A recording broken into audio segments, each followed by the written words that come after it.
Ngayon guys, gagawa po tayo ng onion with ginger. Ito po guys yung sibuyas na gagamitin ko. Any kinds nga po pala ng sibuyas na meron kayo dyan sa bahay. Pwede po yung violet. At pwede rin po itong malaking sibuyas guys.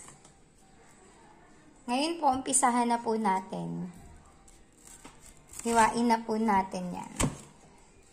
Yung ating onion.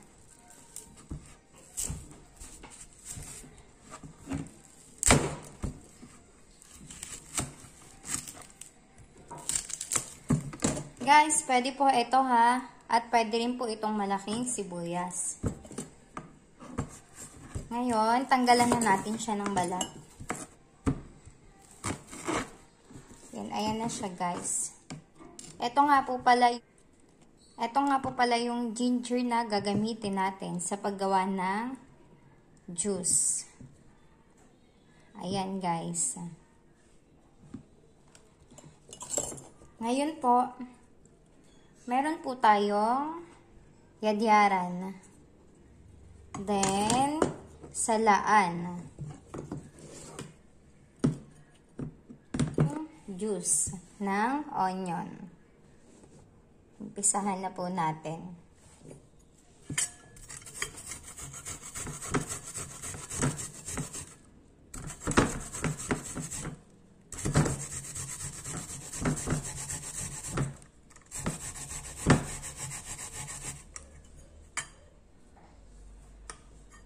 Ganyan siya guys.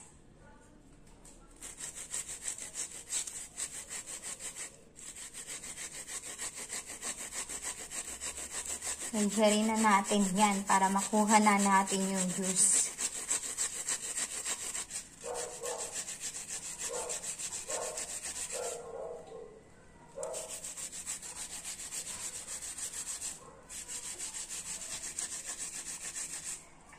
Ayan na siya guys, oh. No.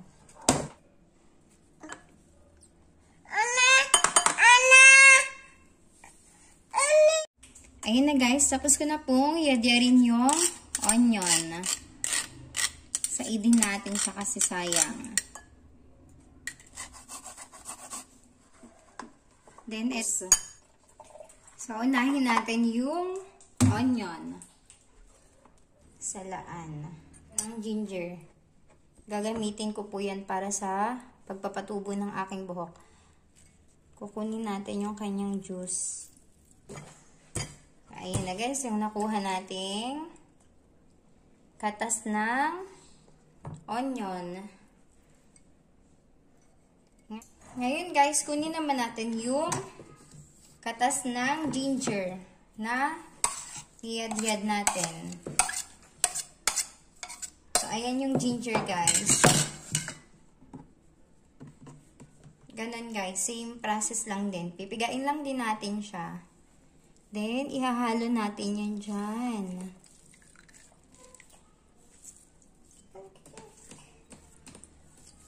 Na baby, huwag makulit anak ha.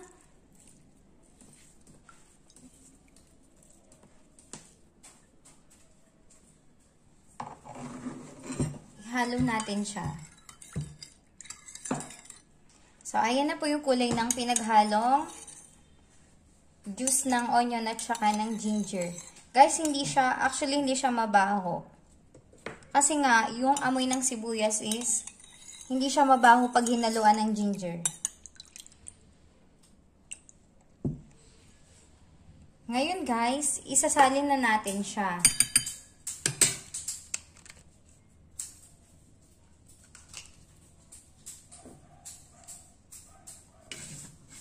Sasalin na natin siya dito sa, kailangan nyo ng ganyan guys, ng maliit na bote.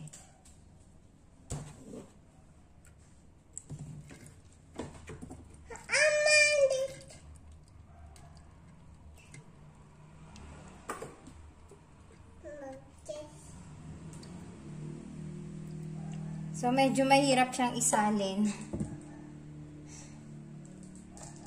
Mahirap siyang isalin dahil maliit yung bunganga ng bote. Eto na guys, yung juice ng ginger at saka ng onion.